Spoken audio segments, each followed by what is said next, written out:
Everybody got muted, just for the record. Like, unmute yourself. You're never too young to make a difference.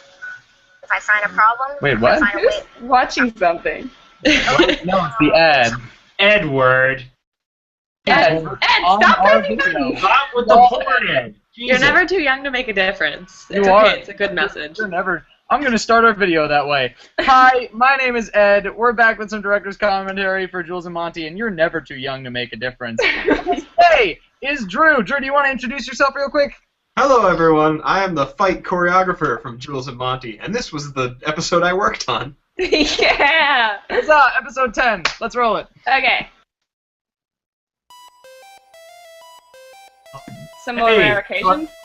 I love that this is one of our most exciting episodes and also one of the shortest. It's like action-packed. Is there a flash button on this thing? Ed, how cold was it?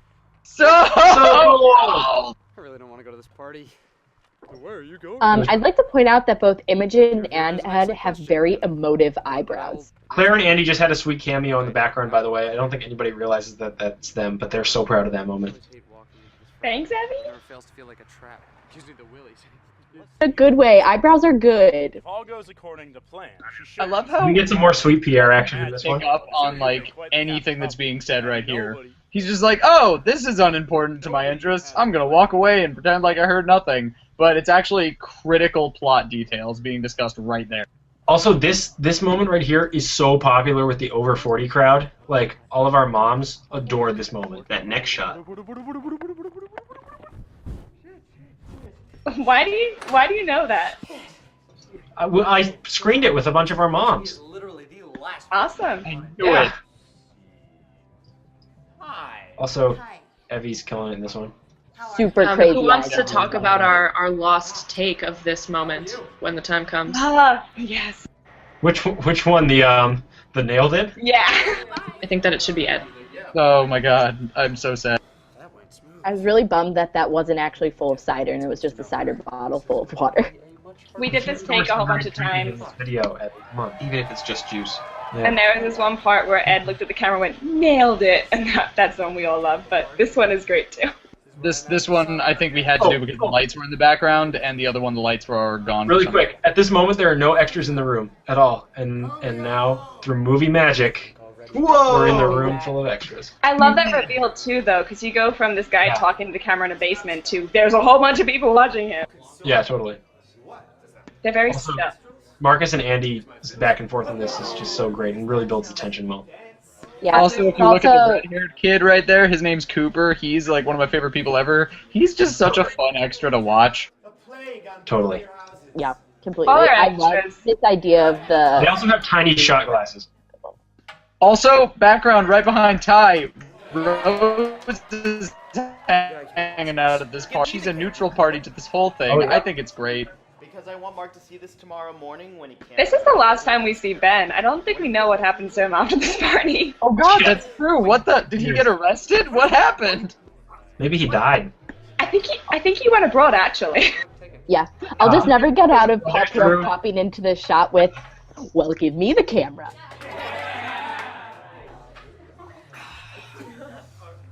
I think it's Marcus does an amazing job of delivering Shakespeare lines while drunk in this, because I mean there's a way of doing it so cheesily, and we were worried about it when we wrote it, but he pulls it off so well. He's amazing.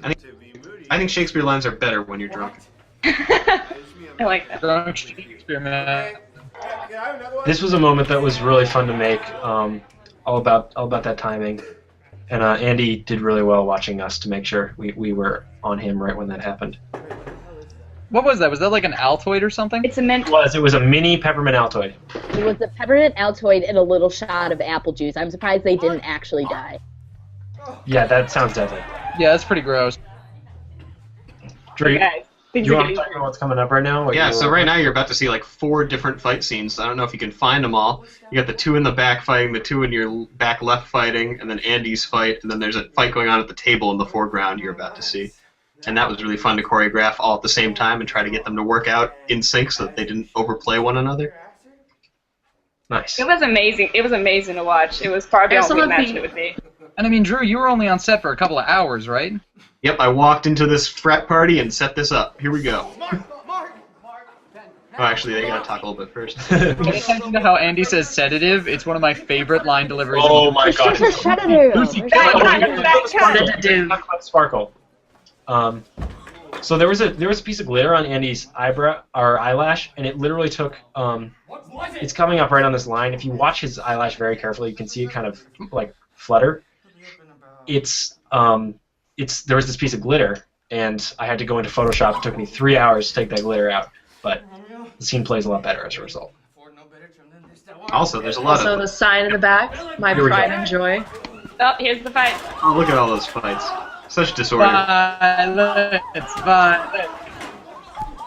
Emma Emma, who was one of the crowd people, to duck down and smear blood all over Andy's face. Hit her. So cool. So cool. Like a blood ninja. I was so afraid of, because we had so little time, right, that I was so afraid of actually punching him in the head and like just smearing blood all over his face that for the first, you know, for the first like 5 takes, it was just way too. Oh, Emma, you're muted. Unmute yourself. All right. So for most of the takes, I would say there was just not enough blood. So eventually, I think Andy started like grabbing my hand and just smearing it all over his nose. That's hardcore. Yeah, and then Ed would like come and push me out of the way, but we got it done. I think you can definitely see it. Yeah. Oh, yeah. Our Yes, extras really jumped into the fight choreography, which was really cool. Shout out to Tori Silverman because her slamming Mitchell down against the table is always one of my favorite parts to watch. Oh my god, it's so cool. Also, one of my, like, watching this episode for me is, like, painful. One, because, like, all of these people are my friends and they're, like, beating the shit out of each other. But also, I remember it not being on screen and watching, like, Marcus would have to, like, fall to the floor and, like, pass out, and then everyone would be fighting around him, and I would always be like, don't step on his head, don't step on his head, don't step on his head. Like, He did one like step on the arm or something. No, Yeah. I kicked him in the head. Yeah, you kicked him in the head. As a, Oh, that's both a what it was. director, as a director and a girlfriend, this scene literally made me almost, like, poop myself. It was so good. You're gonna have to censor out that word. It's a bad word. Uh-oh. Poo. P*** myself. There you go. Now you just said pee yourself. You That's said no pee better. yourself twice. Yeah. Whatever. This episode, I gotta say a few things about this episode because it was one of my favorites, and it was really just fun to make because there's so much that goes into it technically, like hiding all the mics and the lights, and then setting up all the multiple takes, and then getting Drew in there and getting the blood going. It was like I think one of our most like hardcore episodes in terms of filmmaking, and it went really well. Yeah, I think this was one of the first episodes that we saw a rough cut of, and I remember watching it going, we have a show! We have a show! Because up to this point, I didn't know whether it would actually work visually, and then it came through so beautifully, and this episode made me really excited for the rest of the series. Yeah, I remember having 3 days after we shot it that I all my finals were done, and I just like sat down in the editing lab and just spent like most of those 3 days on it, and then showed you guys, and it was so much fun to like see it actually work. Drew, is there anything you want to tell us about the fight scene? Because I don't know about everybody else, but this is one of the coolest episodes to watch just because of all the stuff that's going on. And I mean, you pieced this together in like maybe under an hour. It was incredible. It was super challenging. I definitely like showed up probably a half hour before we filmed it, and then I was given like all my group to work with. I kind of just went around and made like 3 or 4 different fights, and sometimes they'd like interact in a bad way. Like we had him on the ground and people were stepping close to him or falling on him, so that was kind of tough to work with. But in the end, I think that we got it to work really well, especially with the set pieces too. Like we were in a really narrow location, and that frame wasn't so big, so people would get lost. Keeping them all like next to that table and even using the table was tough. But I think the way it worked out was like a godsend. We got really lucky with that one. Rewatching that one like mayhem shot as it pulls back with Cooper ramming Jack into the table, like just watch that like 3 or 4 times to anybody who's watching this right now, and you'll just see things that you didn't notice before. You'll see fights in choreo. It's just so cool to look at all the little minutia that you placed in that, and just the random acts of violence, like seemingly completely unrelated people just beating the shit out of each other. One of my favorite is Tori gets Mitchell on his back on the table, and he's laying there, and she basically like karate chops him in the gut, and then so he, sick. you know, he pops up, and she sweeps around, grabs the back of his head, and throws him into the wall, and It's fantastic. She takes him down. That was brutal. Yeah. I hope I never see that in a college setting. Yeah, I was about to say it's a little ridiculous It's that a little college much. student would be like, "Hi-ya!" But I I love it. personally love it. I adore it. Also, I think, one of the things that's just cool for, like, non-theater people or non-film people, like, most of those extras are people that we know through Tufts Theater, so, like, lots of them have exposure to fight choreography or at least had, like, seen it before. But what you don't know is that if you don't do fight choreography, it's like every minute, every second is planned and choreographed, and like it's so hard to get right.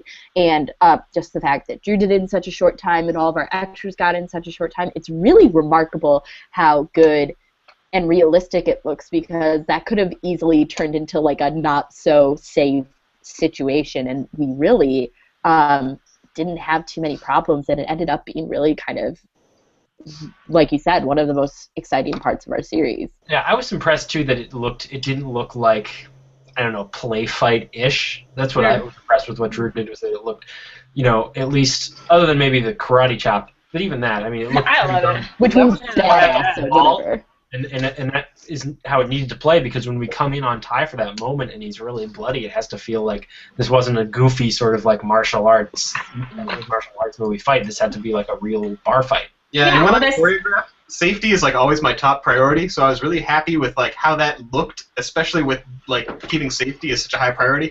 I think the worst thing that happened there was someone like slammed their arm too hard against the concrete, and there was like a little jagged thing, and they got like a little bit of a blood blister thing going on.